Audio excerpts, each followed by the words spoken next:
What's up, everyone? It's Fuzzy. Welcome back to yet another MLB recap. The A's quite literally have one of the greatest rookie hitters of all time. Yesterday, he had 4 home runs and maybe put up the greatest single game performance in MLB history. Second half, JRod is back already. I actually cannot believe what happens to this guy once the month of June flips to July. We had some tension in the Padres and Cardinals game. Wilson Contreras, he was barking at Nick Pivetta after getting hit. The Rockies gave Kyle Freeland almost $70 million to be one of the worst pitchers of all time, but at least his offense had his back yesterday. And as I was getting done with my script, like an hour after doing the Yankees game, news broke that Aaron Judge's elbow is in trouble. He needs imaging on his elbow. Please, God, do not take Judge away from us. So again, we'll talk about all of that and more in today's MLB recap. We recap every baseball game almost every single day. So grow the game of baseball with me. Leave a like, and if you haven't already, please hit that subscribe button. And also, don't forget to save yourself 20 bucks off on SeatGeek using code Fuzzy. And if you've never tried Underdog Fantasy, they're going to give you a free pick today if you download it with my name, Fuzzy. Just code Fuzzy, that's it. First name Nick,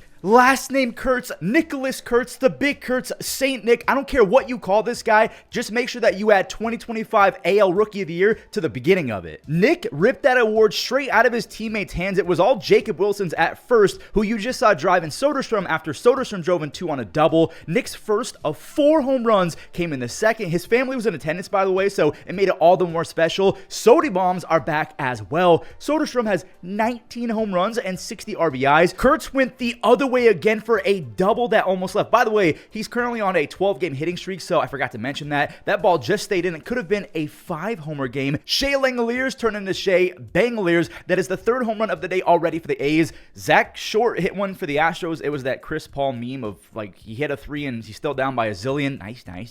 Nick, he answered with his second and then his third. The second one went to the Crawford boxes, and the third one, honestly, reminded me of a Yordan Alvarez swing. It went 415 feet in a nanosecond. Like, the A's actually might have their very own Yordan. That's how good he's been. He just became the first rookie ever with a 4 home run game, and the rookie might have just turned in the best offensive game in MLB history. 6 base hits. He scored all 6 times. He had 8 RBIs, a record 19 total bases. I think this is it. I think we just watched the greatest offensive game in the history of our beautiful sport. And before we move on, I do want to talk about his MLB stats. So in 66 games, he has 23 home runs and 59 RBIs. Before that, he had 8 home runs and 27 RBIs in 21 games in the minors. So in 87 total games this year, he has 31 home runs and 86 RBIs. This is also one of the best first beginnings to a career we've ever seen. He got drafted last year. Moving on, we now have a new best team in all of Major League Baseball. The Tigers, they held that crown for what felt like forever, but they've completely fallen apart. Javier Baez is facing his brother-in-law, José Berríos, who made him swing at a pitch literally in another continent. Addison Barger ripped that bat like a toothpick for his 23rd double. The kid is unreal. Oh no, the Jays got another run. So Javi's back to being absolutely horrific. He's batting 175 his last 19 games.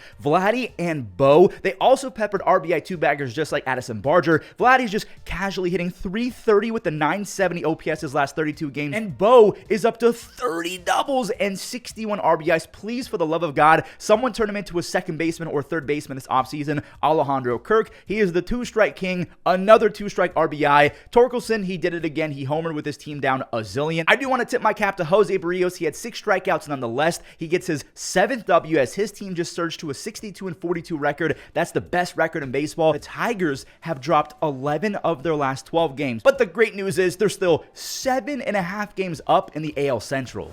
We just saw an error cost the Tigers a run. Yankees fans wish that their error only led to one, because like it was a really good start for the Bombers. Bellinger went to the second deck for his 19th home run. Wells got one to go as well. He's up to 15 home runs and 55 RBIs as a catcher. Schwarber, he turned on a fastball to tie it at 2, so Trey doubled right before that. Schwarber, he now has 1,000 base hits, so over 1/3 of his career base hits have left the yard. From a Rocket Schwarber home run to a Stantonian blast, the Yankees, they're now up 3-2, but here's the miscues. Goldie, he couldn't reach a Castellanos foul ball. It's all good though because he had to run a long ways. Maybe he should have caught that, but you're not too upset. But yeah, this one's bad. Who knows what would have happened if there's 2 outs? Maybe they pitched to JT Realmuto a little bit different. Instead, JT just launched a 3-run home run. Weaver has come crashing back down to reality. A 7+ ERA since the end of May. Volpe, okay, he had a home run on his bobblehead night. Judge, he had a sac fly, so it's back to a 1-run game. So the Yankees are rallying. Then they walked Trey Turner, who was on 4 times, and Schwarber had 4 RBIs. He has 36 home runs, a 160 OPS plus. My friend Bryson Stott made it double digits with a 2-run double. Trey had a triple as well, so 5 times on base. They scored 12 on the night. The Yankees have lost 6 of their last 10, and they have 9 errors their last 4 games. No. We have an update on Aaron Judge. It could potentially be a season-altering elbow prayer circle. I don't even want to finish that sentence. A prayer circle immediately should be surrounded around Aaron Judge. He needs imaging on his elbow, and I remember a few days ago, this clip came out on Twitter and people were saying, like, it's not very often we see Aaron Judge grimacing and wincing after a throw, and it's been confirmed that he needs elbow imaging. So again, just prayer circle around Aaron Judge. If he does have to get a surgery of some sort, Ohtani and Harper have already proven that you can tear that thing and still hit and mash, but like, what would that mean for Giancarlo Stanton, the DH of the Yankees? Things could get messy really soon, and I'm just praying, crossing my fingers that Judgy is okay and that it's just inflammation or something like that. The Yankees fell to 5.5 games back after the Jays won. The Phillies, they can steal back their NL East lead if the Mets lose, and yeah, that's not happening. Francisco Lindor, he got back into the home run department. That's his 20th home run of the season. He had a monster fantasy game, 3 base hits, a home run, and a stolen base. Brandon Nimmo, he got to Logan Webb too. Not with the home run, but with a 2-run double, it works just the same. The Mets, I'm just going to spoil it. They won big as Soto, he ended the scoring with his 61st RBI. Clay Holmes had another great start. The Mets, they stay a half game up for first place ahead of the Phillies. The Mariners just got Josh Naylor, and second half JRod is here. 2 more home runs for Julio coming right up. He has unreal power. He just golfed the pitch over that tall wall out there in right field, so back-to-back games with the home run. But did the Mariners even win this game? They're losing now. Joe Adell has 60 RBIs. He put the Halos up by 1. And there it goes. JRod had 2. I told you he has 3 home runs his last 24 hours. He was fooled on this pitch, but still went 410 feet. Brian Wu, he went 6+ for the 20th time this season, tying Randy Johnson for the Mariners' single-season record. Here's Josh Naylor with his first career base hit as a Mariner. He just kind of tossed his bat at the ball, but Reed, he got out of the inning with 98 paint. He's got a 1.3 ERA with 39 strikeouts his last 28 innings. I want to see him back in the rotation, not as an 8th-inning reliever. Time for Zach Neto to take over. J.P. Crawford not even laid down a bunt. He lifted a bunt over the third baseman. Neto sprinted over with the flip. He gets the out at third. Cal Raleigh then watched 99. He has 1 home run with a 171 batting average his last 9 games. Neto did his thing again, this time in the box. On his own bobblehead night, he clutched up on both sides of the diamond. I have no idea what the Halos are going to be doing for the next week before the trade deadline, but they got a really good team. I don't know what to make of them because they do have a really good team on paper, but also not at all at the same time because of their pitching and some of their bullpen decisions from their new interim manager, Ray Montgomery. I know this might feel like a random game, but like this Rockies-Orioles game was actually one of the most entertaining back and forths of the year so far. Freeland, talking about Kyle Freeland, might have the dumbest extension in baseball. He had a 2.85 ERA back in 2018 that did all the heavy lifting for his career earnings in that extension. He has a 5 ERA since 2018. Jordan Westberg added to that, and so did Tyler O'Neill. I had no idea that Tyler O'Neill was batting just 198 with just 4 home runs. Kobe Mayo, the 3rd home run of the day off of Kyle Freeland. That ball was scorched. Make it 4 home runs. Alex Jackson hit the furthest home run of anyone, 419 feet. So, where's the entertaining back and forth? Here we go. Mickey Moniak, he got the rally going. He has 16 home runs and a 131 OPS plus. Tyro Estrada, he just made it a 1-run game on a 2-run home run. And honestly, I blame the Orioles fan base and the wave for this next clip. Who does the wave while your pitcher is throwing? Maybe you distracted him. All-star Hunter Goodman, he had a game-time double. And then Jordan Beck, he has such a pretty compact swing. He tied, it's not tied anymore. See, here's the back and forth. Jackson Holiday, he knotted it again. It's 5-5, and that's the game. Ezekiel Tovar with the 7th home run of the day wins it for the Rockies. Sam Halverson, he has 10 saves. that was fun.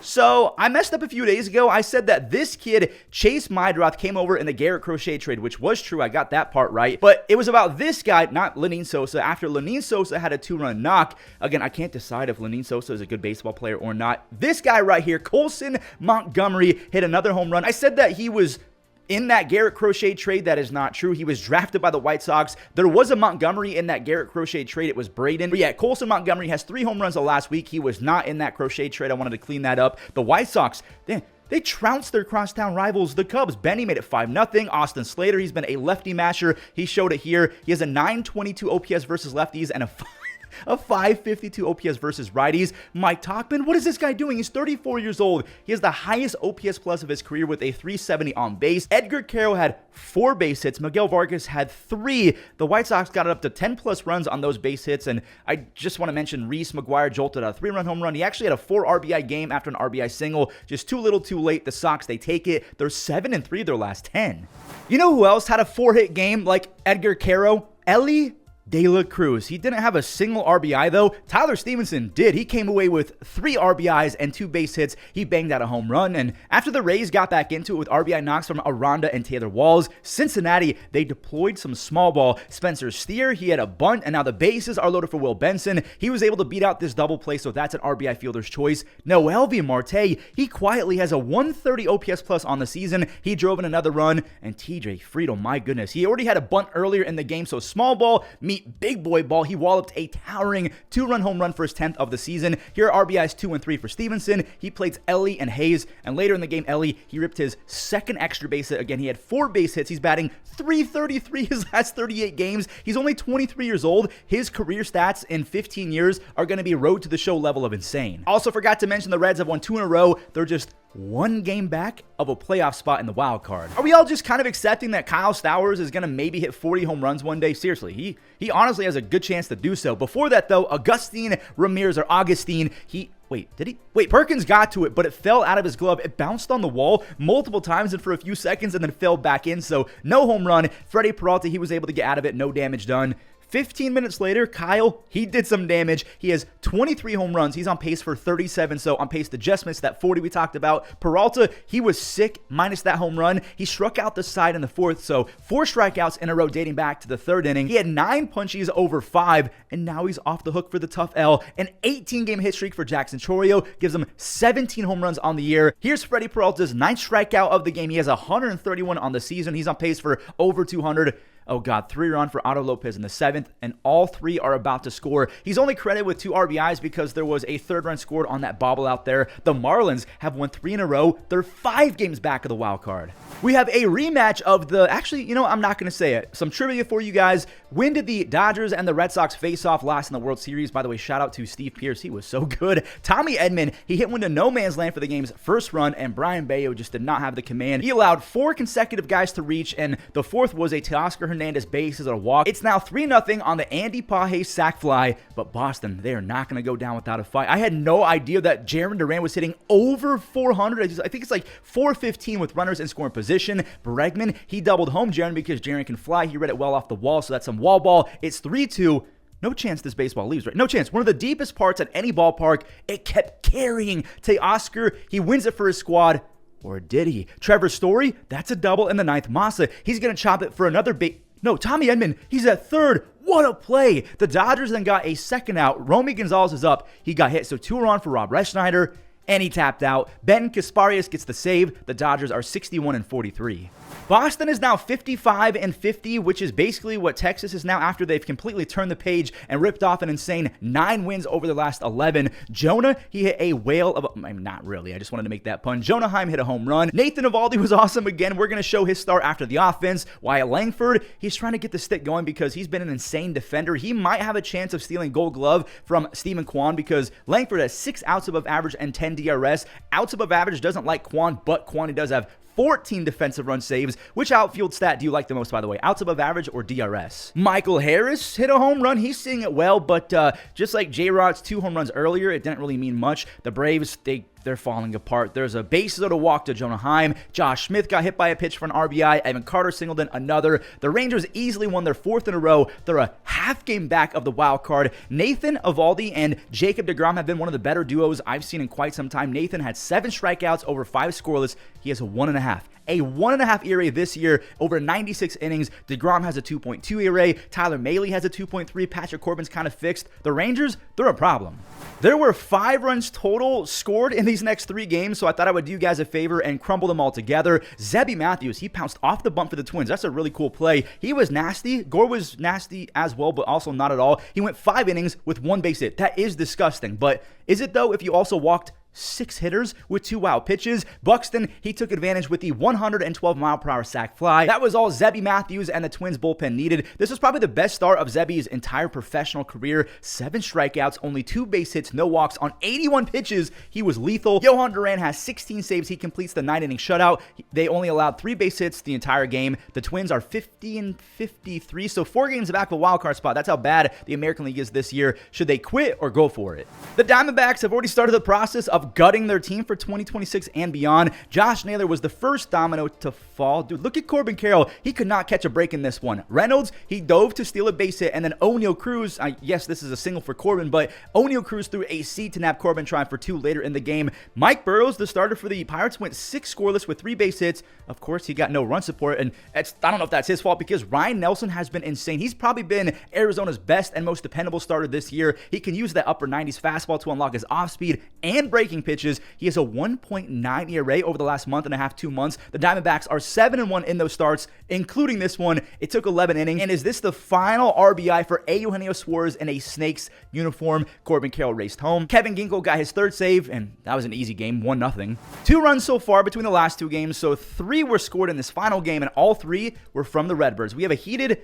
2nd inning. Wilson got hit by a pitch. He stared back like I'm seeing him staring back. I don't get why he said this. He said, I'm not looking at you. I'm not looking at you, when he clearly was. But also, getting hit with 94 isn't fun, and maybe I would stare too after spanking you for a home run and 4 RBIs the day before. Now you're hitting me. Cronenworth, he dropped the ball like 4 times. Mason, when he bunted over everyone, so that error is really costing the Padres. Pozo, another pretty much miscue. Wilson was a sitting duck at home, but Xander just, maybe it was a weird angle. He couldn't get the ball out of his glove. Pavetta then walked 2 in the 4th. There was a wild pitch, and the wild pitch didn't matter because both probably scored anyway. Mason win with a 2-run double to send us to the web gems. Ryan Helsley, again, maybe his final save as a Cardinal. He has 21. Miles Michaelis, Jesus might be coming back. Repent, everyone. He went 5 scoreless. Thanks for watching, guys, and enjoy the web gems. A new pitcher in. Burke comes in. First pitch swinging. Can't zone. And a nice play made out. In 6 innings in his last outing. And this is a great play by Estrada. And he throws to Tolia. It's a ground ball picked by Story. Got the throw in time. A lot of value there. Line to center. Victor has to adjust. There's a swing and a deep drive out into left center field. Taylor makes a... Freeman to second. Diving play by Westberg.